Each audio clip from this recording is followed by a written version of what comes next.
안녕하세요. 반갑습니다. 오늘은 우리 책의 저자를 모시고 책 이야기 좀 할 거예요.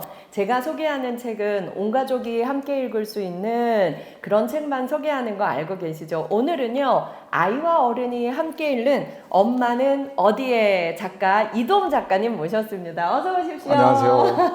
안녕하세요. 여러분, 네, 저희가 이 북콘서트 한 적이 있었는데요. 사람들이 이 책 저자의 이야기를 더 편하게 듣고 싶다 요청하셔서 오늘 한 번 더 모셨습니다.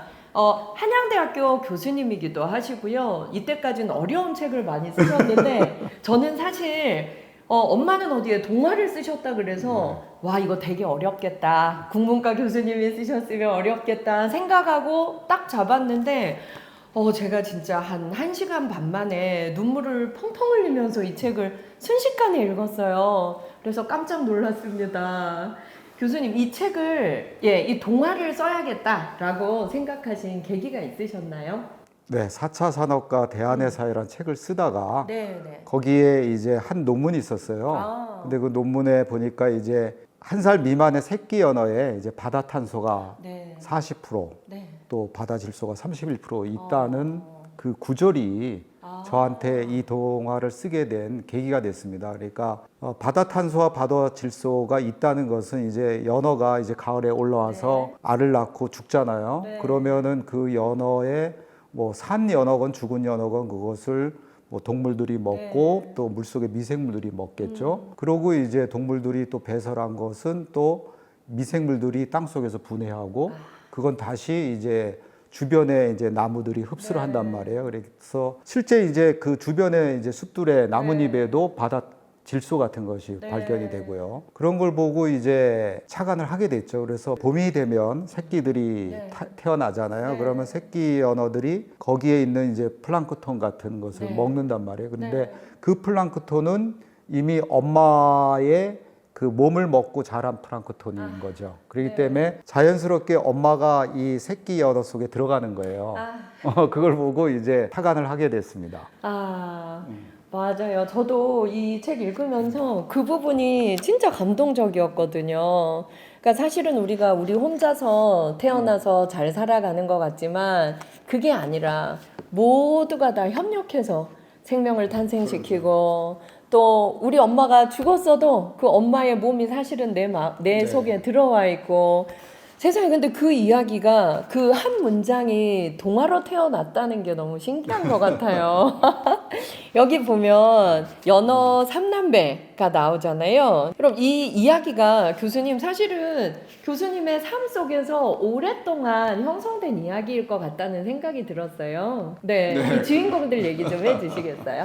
아리는 뭐 저희 어머니도 되고 우리 모두의 어머니죠. 어머니들 특히 상당한 어떤 고생, 고통 속에서도 자식에게 모든 사랑을 이제 쏟는 그런 어머니가 바로 이제 아리 유형일 것 같고요. 마루는 우리 주변에서 어떤 뭐 이렇게 평범하게 자랐지만은 자기도 모르게 어떤 정의란 걸 배우고 또 용기란 걸 배우면서 그런 것을 실현하는, 그리고 우리 주변에 이제 평범한 그러나 자기의 어떤 불의를 보며 저항할 줄 아는 그런 이제 유형의 시민들이라고 할 수가 있고, 이제 이든이 가장 이제 뭐랄까 애틋한 마음이 가는 인물이죠. 막내고 여러 가지 이제 가장 늦게 태어났고 가장 이제 약하고 그렇지만 누구보다 다감한 사람이고 그렇지만 결국 이든이 가장 세 형제 중에 먼저 죽죠. 그런 어떤 세 가지로 이제 인물 성격을 부여를 했습니다. 그리고 이제 아리는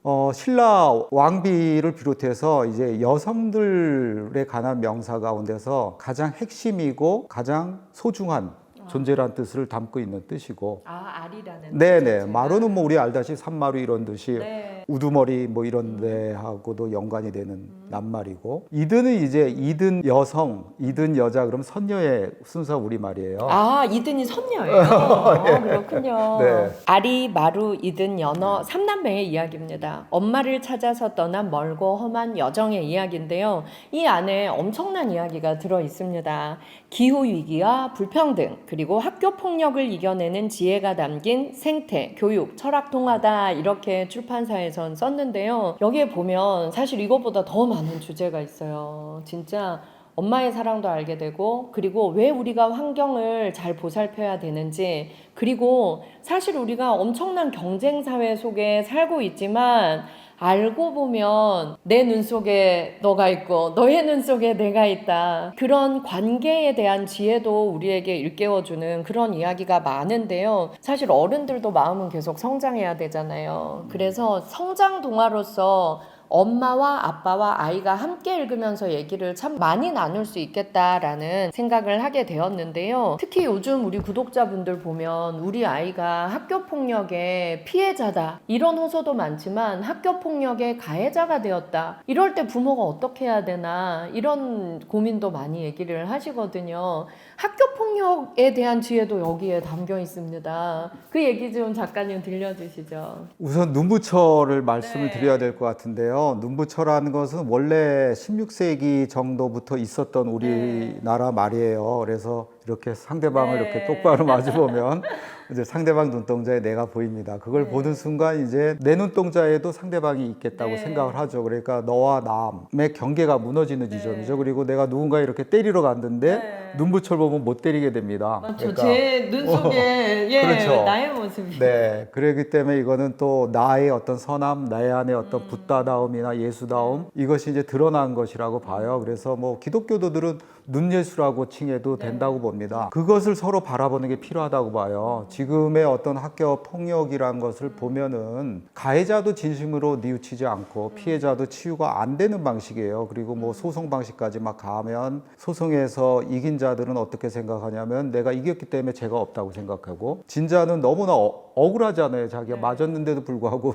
졌으면은. 그러면 또 그 사람들은 또 여러 가지 억울함으로 그것이 아주 클 때까지 상처로 이제 남게 되겠죠. 그렇기 때문에 저는 서로 이제 눈무철 바라보는 게 필요한데, 그 전에 우리가 알아야 될 것이, 우리 인간이라는 것을 여태까지는 어떤 존재의 관점에서만 바라봤잖아요. 근데 저는 지금 제가 얘기하는 이 순간에도 수많은 이산화탄소가 뿜어져 나옵니다. 그리고 그 이산화탄소에 의해서 제 앞에 눈에 보이지 않지만 호기성 박테리아와 현기성 박테리아가 가득 있는데, 얘네들 중에서 이제 호기성 박테리아는 뭐 4억 마리가 있다면 2억 마리로, 2억 마리가 1억 마리 이렇게 줄어들고, 거꾸로 현기성 박테리아 1억 마리가 2억 마리 이렇게 늘어날 겁니다. 그렇게 대기가 변하고, 변한 대기를 동시에 박상민 선생도 마실 거고, 또 이 앞에 학생들이 또 학생들도 마시고, 또 마신 사람들은 또 어떻게 해요? 자기 몸이 변하죠. 우리가 술을 먹으면 알코올에 취한 몸이 되고, 또 알코올에 취한 몸이 알코올 측정기에 그 알코올 도수가 나오도록 자기가 알코올이 있는 숨을 토해내듯이 동시에 우리가 이렇게 서로가 영향을 미치고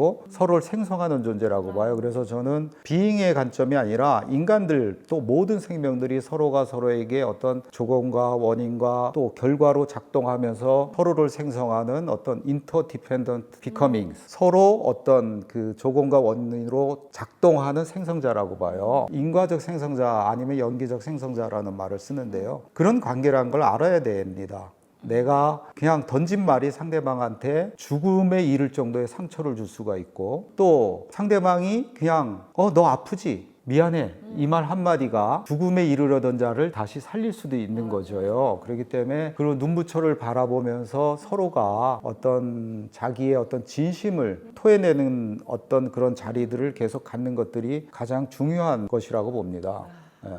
맞아요. 그런데 요즘 보면 학교폭력 피해자들이 오히려 학교를 못 다니고 떠나고, 또 저희가 통계를 보면 이래요. 학교폭력 피해자였던 부모가 아이를 키우면 아이들이 관계에 두려움이 많고, 또 폭력의 피해자가 돼도 내가 그들에게 저항하는 게 너무 두려워서 그 학교폭력 피해자들도 그 상처가 되물림되고 있다고 해요. 근데 오히려 또 가해자 아이들의 부모님을 만나보면 그냥 내 아이의 그런 지금 현재의 처벌만 면할 수 있다면 피해자보다 가해자로 사는 게 더 낫다, 이렇게 아이를 가르치는 부모들도 있더라고요. 그래서 지금 저희 젊은 부모님들이 방송 많이 보시는데요. 요즘 젊은 부모님들께 아이들 키울 때 혹시 내 아이가 학교폭력의 가해자가 되었다면 이렇게 좀 지도해 주시라 한마디 조언 좀 부탁드립니다. 우리가 예를 들어서 누군가 힘들다 그럴 때 너 그거 이렇게 극복할 수 있어 이러면 그것은 진짜 꼰대 말이죠. 너 얼마나 아프냐 이렇게 질문하는 것이 시작이라고 봐요. 캐나다에서도 이제 된 그 비슷한 것이 있었는데요. 초등학교 교실에 이제 유치원 아이들을 데려와서 지켜보기만 한 거예요. 그러면 이제 유치원 아이들이 예를 들어서 우유를 먹으러 가다가 넘어지면 아이들이 마음이 아픈 거죠. 그것을 한 3개월 동안 했더니 아이들이 그 공감 능력이 굉장히 향상이 된 거예요. 그래서 그 안 한 교실에 비해서 폭력이나 이지매가 90% 이상이 줄어들었어요. 그렇기 때문에 저는 가장 이 모든 이제 인간 존재가 아까 말씀드렸듯이 연기적인 생성자고 또 우리가 눈부처를 바르는 게 필요한데 문제는 여기에 뭐가 매개가 되냐 이거예요.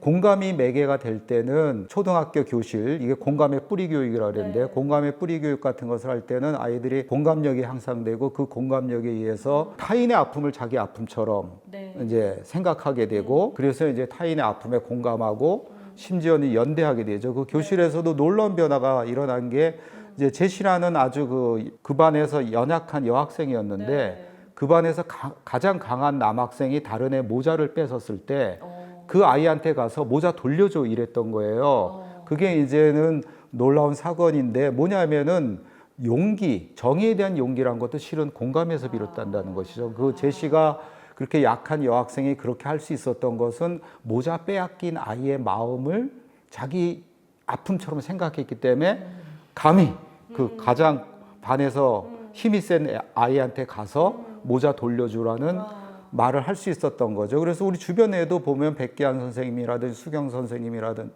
수경 스님이라든지 이런 어떤 강한 용기를 가진 사람들은 제가 봤을 때 공감력이 굉장히 뛰어나신 분이에요. 그러니까 수경 스님도 그냥 여강선원 같은 데서 그냥 물고기 죽은 것만 생각해도 눈물을 주룩주룩 흘리시고 백기환 선생님만 해도 그냥 유행가 한 소절 부르시다가 눈물을 흘리시고 이러시는 분이란 말이에요. 그렇기 때문에 저는 공감력 키워준 게 좋다. 그 공감의 뿌리 교육 같은 것이 필요하다고 보고요. 거기에 이제 권력이 개입될 때가 문제죠. 그 관계 속에. 권력이 개입되면 권력으로 해결하려고 그러고 그럴 때는 이제 그 권력이라는 것은 어떤 공정함이나 정의라든가 이런 것과 거리가 있게 되죠. 권력이 이긴 자들이, 권력이 강한 자들이 오히려 옳은 것으로 판명되게 만드는 것이죠. 그런 것이 실제 부조리고 불인 거죠.